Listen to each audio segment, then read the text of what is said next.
You are now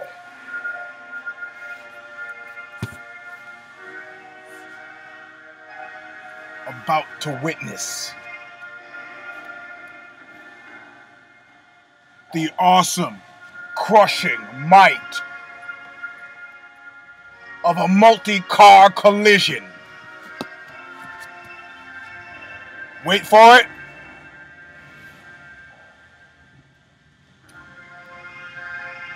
Called Mobile Knuckle Up!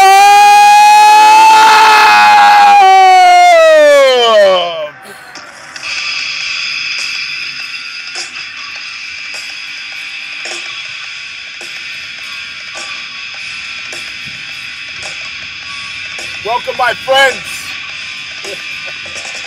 to the most dangerous show on the internet. That's right, the most dangerous show on the internet, performed once a week for you on combatmusicradio.com.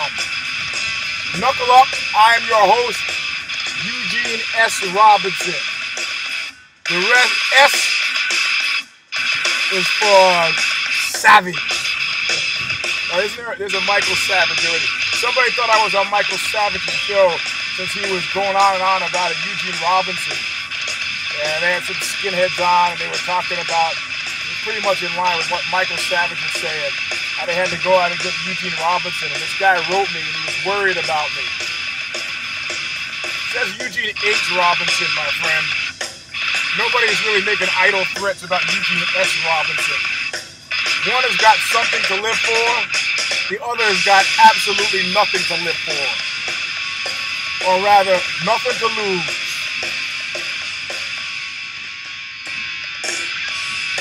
This is round number 213, I believe. I'm on my way back to nowhere. I took my time with a good night to clear. I'm taking a real good look. You know, I'm taking a real good look at your face. Anyway, my friends, we're headed. We did the show intro. We'll turn this down a bit. See if I can do it without hitting the old Chinese lady. Hello, old Chinese lady. You're wonderful, yes. Your bag of green groceries. I need to tell you something very seriously. Actually, very seriously. At this point in my life, the amount of enjoyment I derive from the common everyday things has diminished quite a bit. But I have to tell you, for those of you who are deceived by my otherwise happy, ebullient attitude. Hold on. That doing this show actually gives me a great amount of pleasure.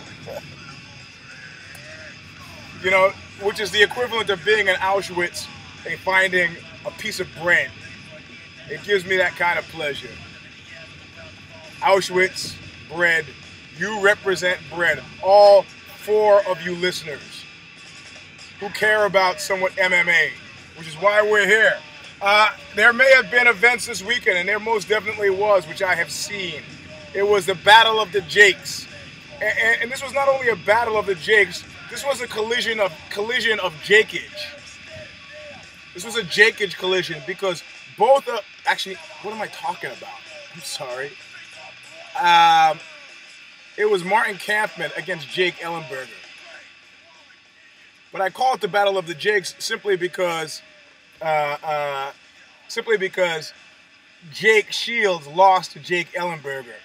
So this is really whereas Jake Shields beat Martin Kampmmann. So this is sort of a referendum on the Jake Shields victory over Martin Kampmmann. A heavily contested decision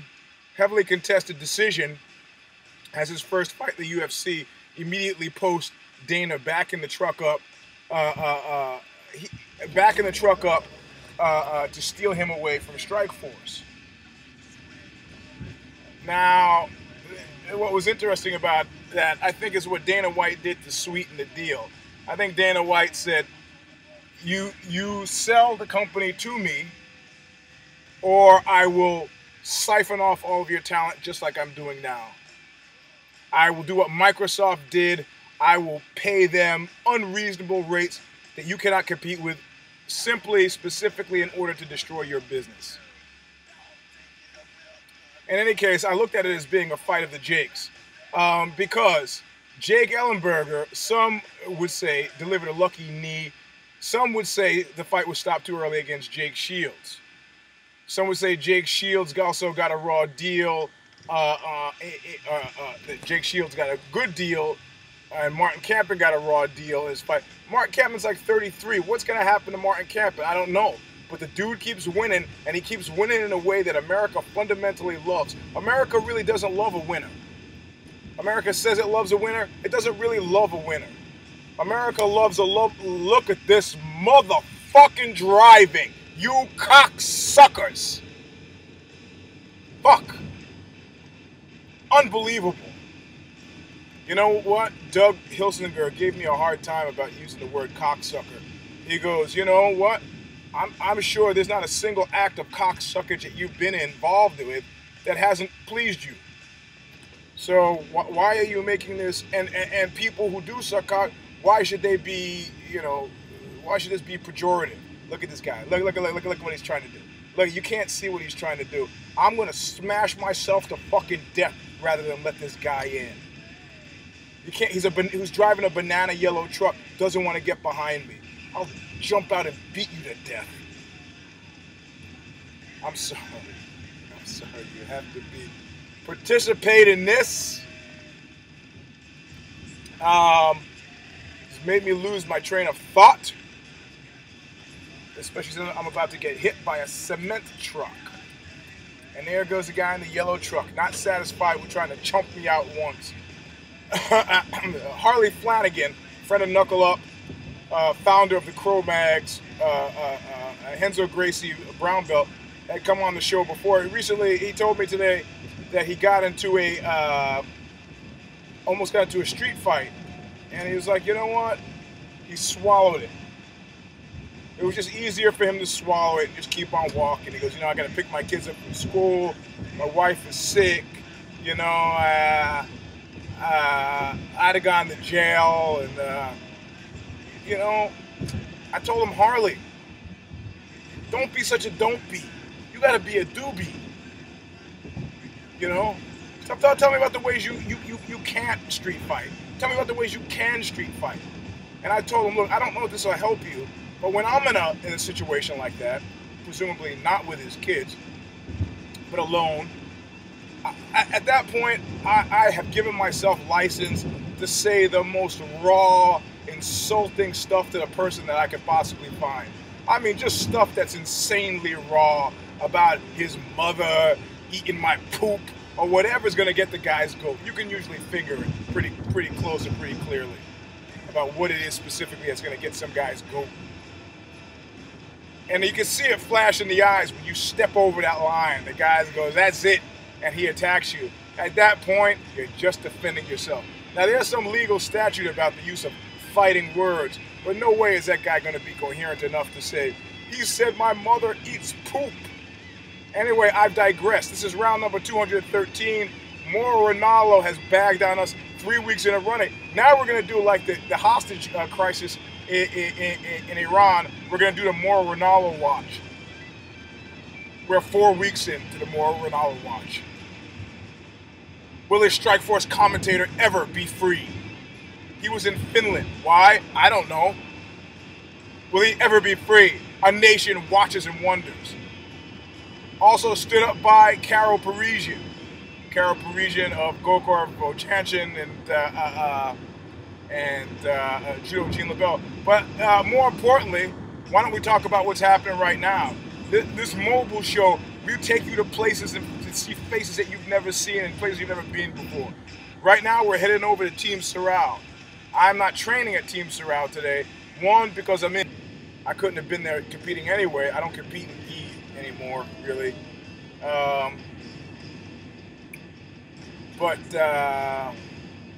I also had the Oxbow show at the Scion Festival, which was very amusing. I love that the bouncers came up to me and said, "We're here to help you, protect you.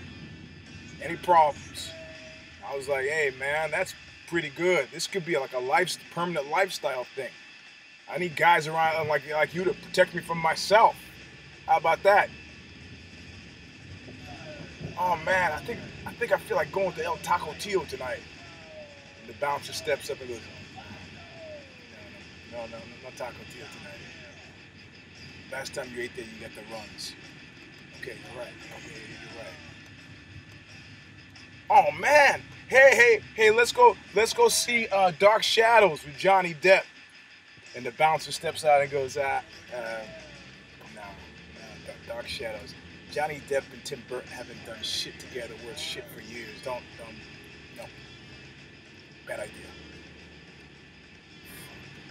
I'm at the supermarket, somebody tries to cut in line in front of me. They give them the old face, hand face. It would be great.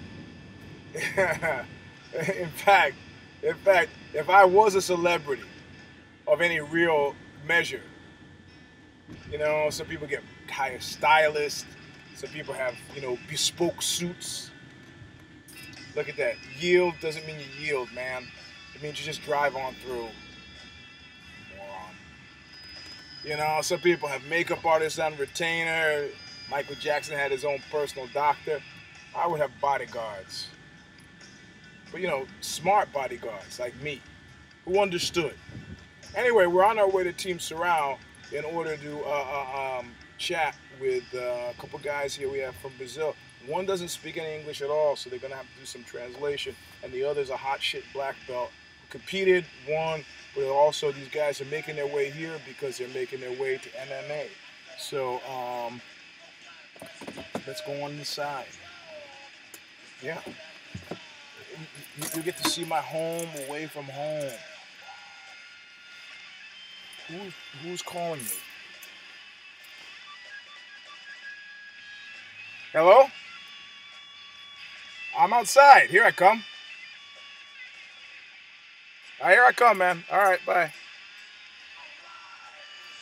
See, these Brazilian guys, when they want something, they're on time when they want something.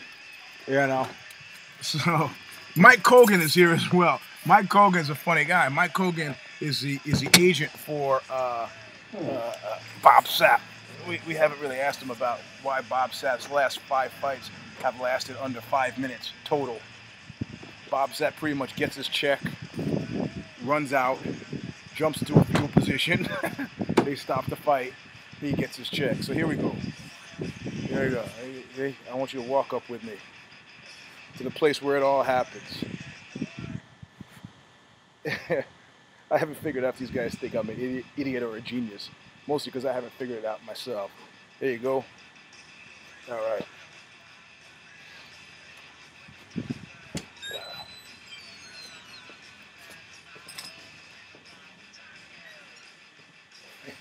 This is great. This is where I live. I had to go away to get the computer. I had to go. He made me go away to get the computer so I could interview you guys. Huh? Sorry, dude. I was sick for 3 days. Are you still sick? No, I'm better. But that sickness killed my cardio with all these dudes. That HIV. Yeah. Hey, dude, I knew I shouldn't have rolled with the black guy, dude. Right. Let me speak. I'm balancing out.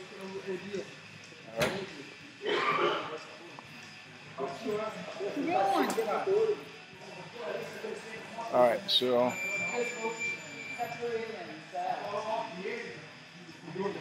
yeah, let's do it.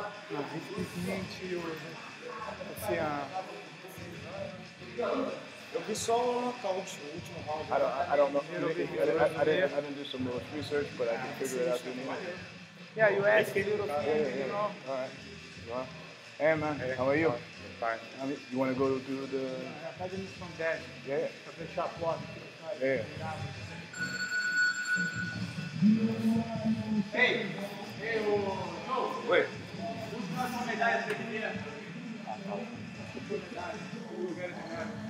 Oh yeah, yeah. Okay.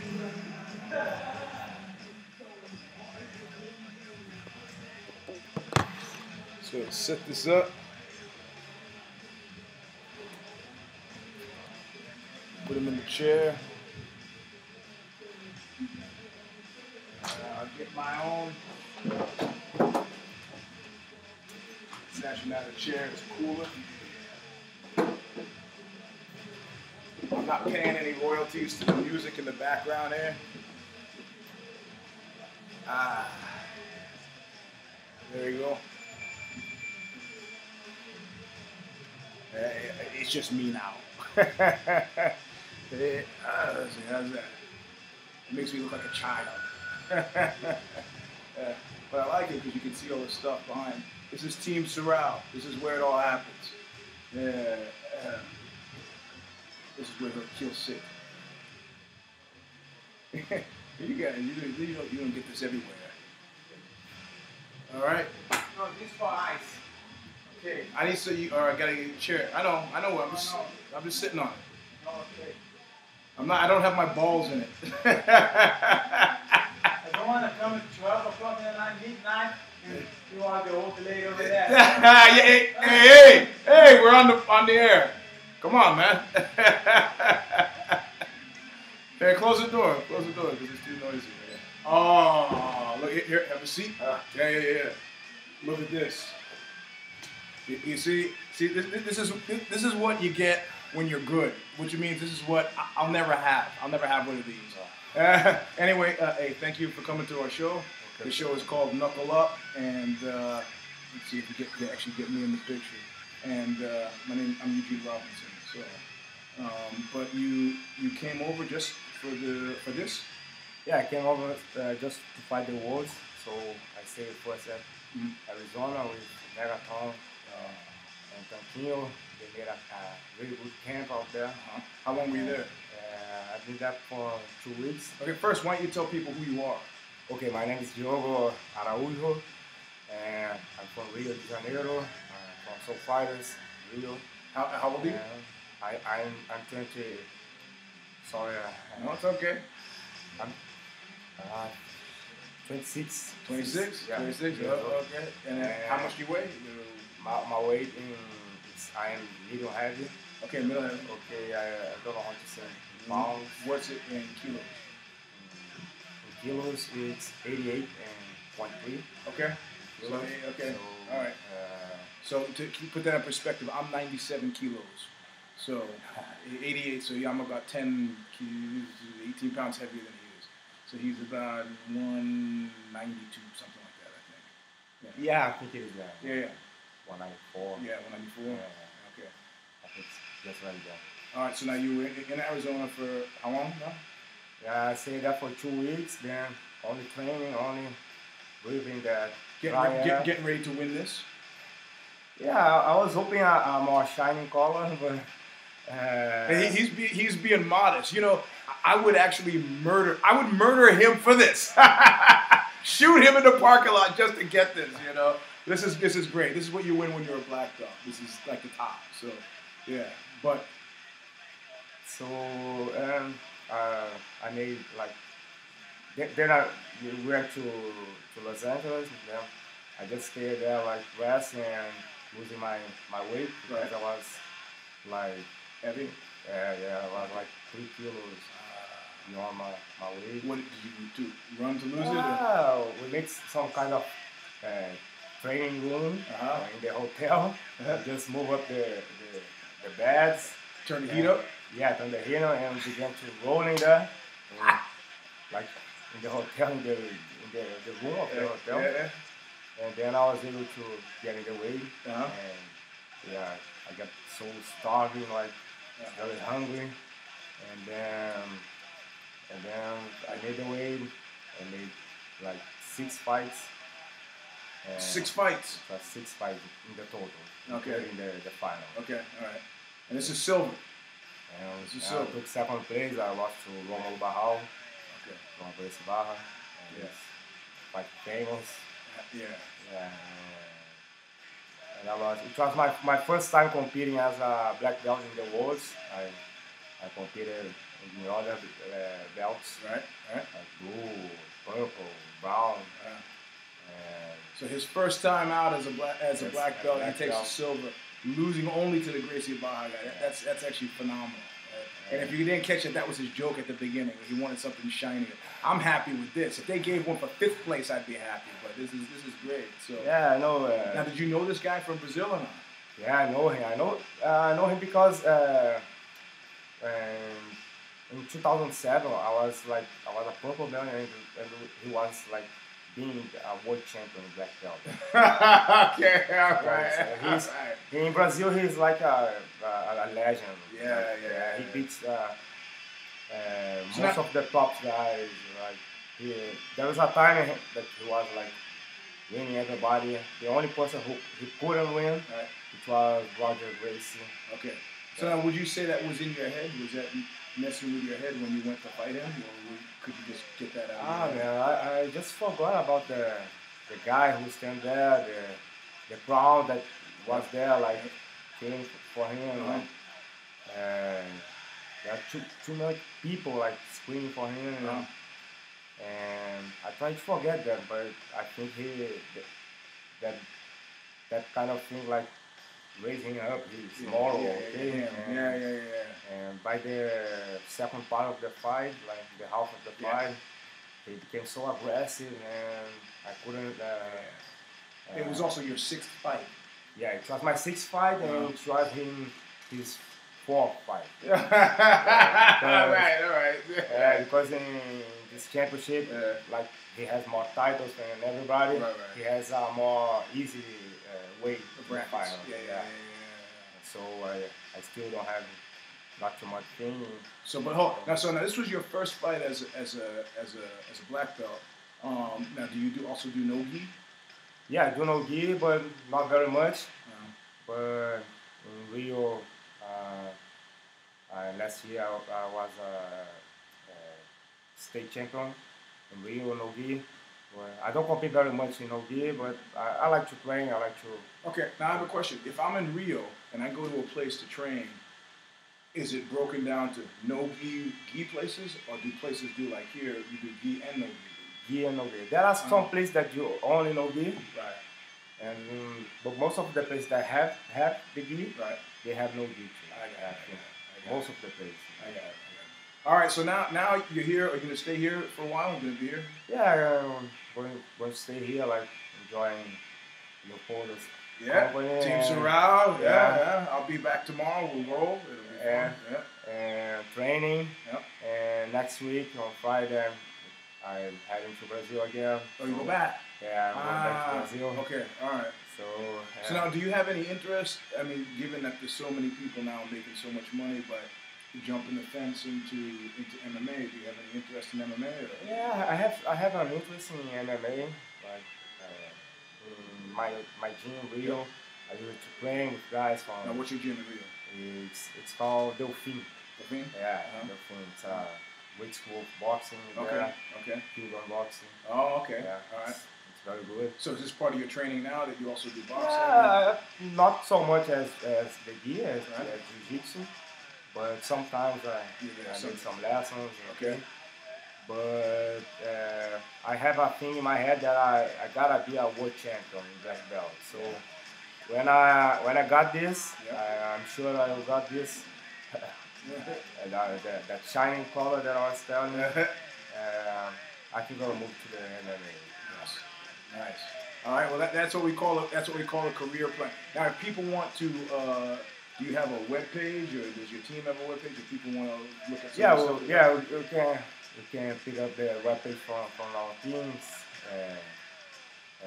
www.soulfighterspjj.com. You're gonna have to spell that. Sorry. Hey, look, write it down, because write it down for me too. So Okay. Because I want to check it out later. Okay. Yeah. Okay, don't mind about my letter. No, it's okay. Oh, sorry.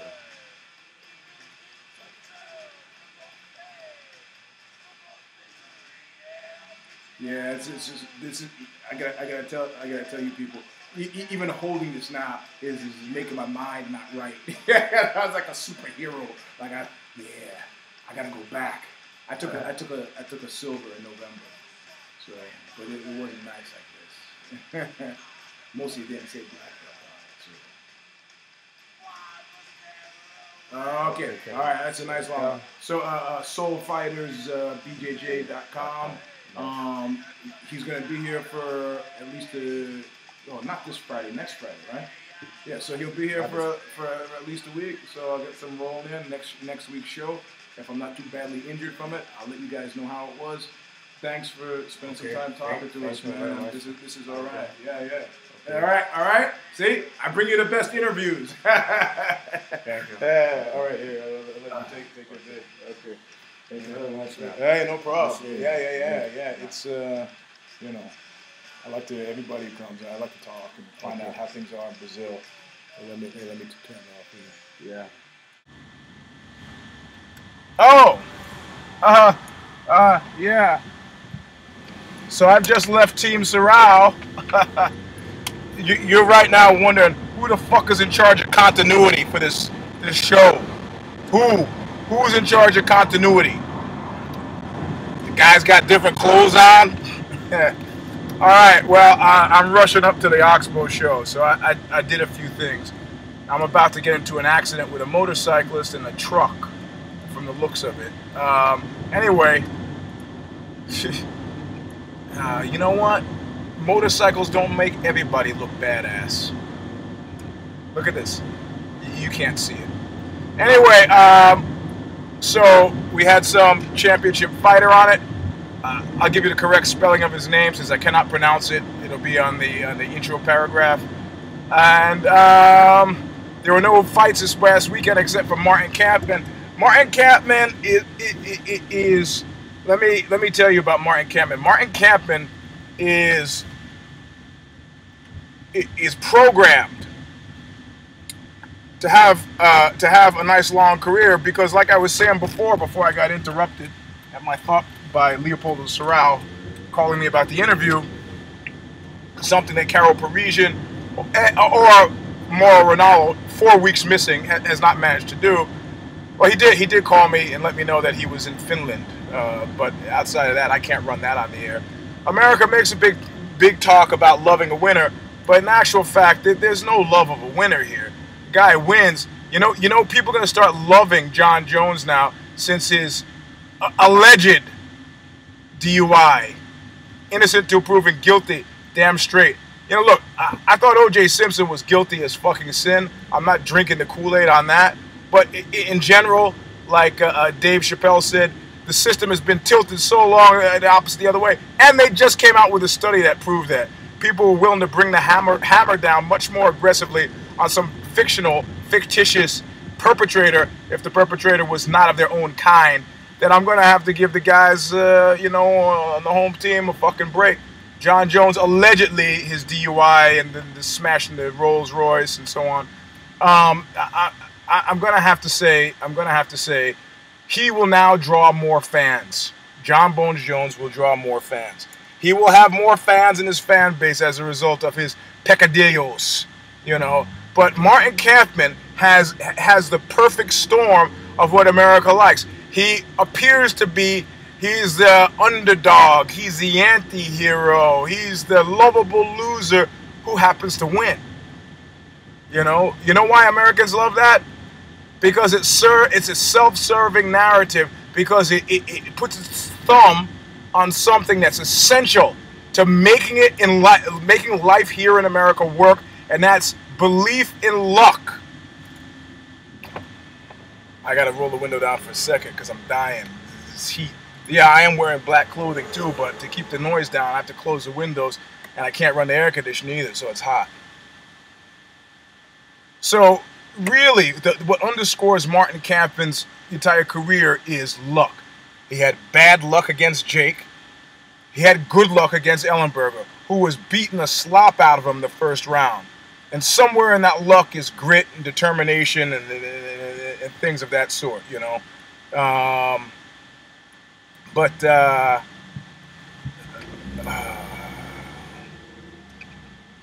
You know, whatever, man. Look, on show day, dudes have gotten into the habit. I need to reiterate this for Oxbow fans everywhere. Don't ask me for shit on show day. Don't ask me for shit in advance of show. Don't ask me for anything. You know, and then there's some guys who realize they know the way the Eugene Robinson system works. They offer things in advance, so then they can later. They purchase their right to ask for stuff later. They purchase it.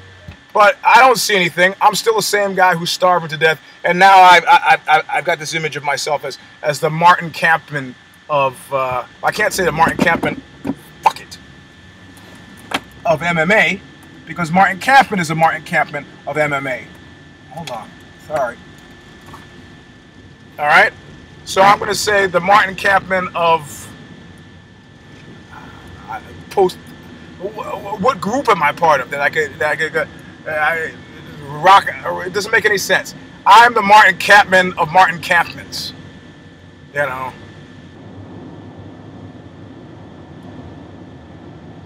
Hey.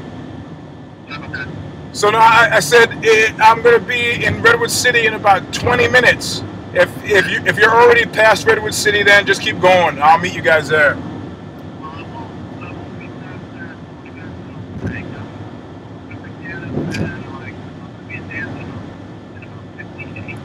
Oh, okay, all right. So then let's stay in touch then, because I'll be just dropping her off probably as you're coming by.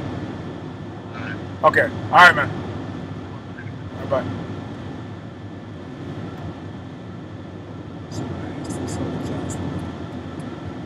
But they didn't. And they are explicitly... Oh, man. Hey, this show is catching like large portions of my life. I just completely forgot that I was doing an MMA show. You guys are MMA Mobile. Did I do anything embarrassing? Yeah. Yeah, I was complaining about guys who text me. Don't ask me for shit. I can't help. I mean, I get paid the same no matter what, whether you show up or not. And I don't get... Last time I played with Sleep, there were 4 people in the whole fucking place in San Jose. So, you know, what is that line from the Interpol song? I know you supported me for so long. Somehow I'm not impressed. New York cares. Anyway, so Hap Slapdash show. Sorry, I gotta go. I'd love to record the rest of my boring life for you. Oh yes, your life is so boring. You know, well, look at my life. I don't get the... Hey, this is coming from Oxbow's drummer. I don't get the international trips. You know, the fine wines and the... Yeah, man. You know, the adulation of many. Nobody's sending Greg Davis any fan letters. There's no sex and drugs for Ian. Yeah, okay. Well, you know what? I'm gonna be fucking dead in the street eating fucking garbage. I'll be the handsomest guy in the street eating garbage, you know? You'll be walking downtown San Francisco, go, man, that guy kind of looks like Eugene. Yeah, and you'll see me in the background say, yeah, kinda. Which I ripped off from The Simpsons when they're at the carnival. And there's a guy working there, and they go, hey, that guy kind of looks like John Travolta. Yeah, kinda. Fuck. Anyway, now I gotta try to turn the recording off before I crash. Or before I get stopped by a cop for speeding, since I am doing about 95 miles an hour. I'm on the way to pick up my kids. These guys, they talk about their kids. These guys, they're kids. They see their kids once a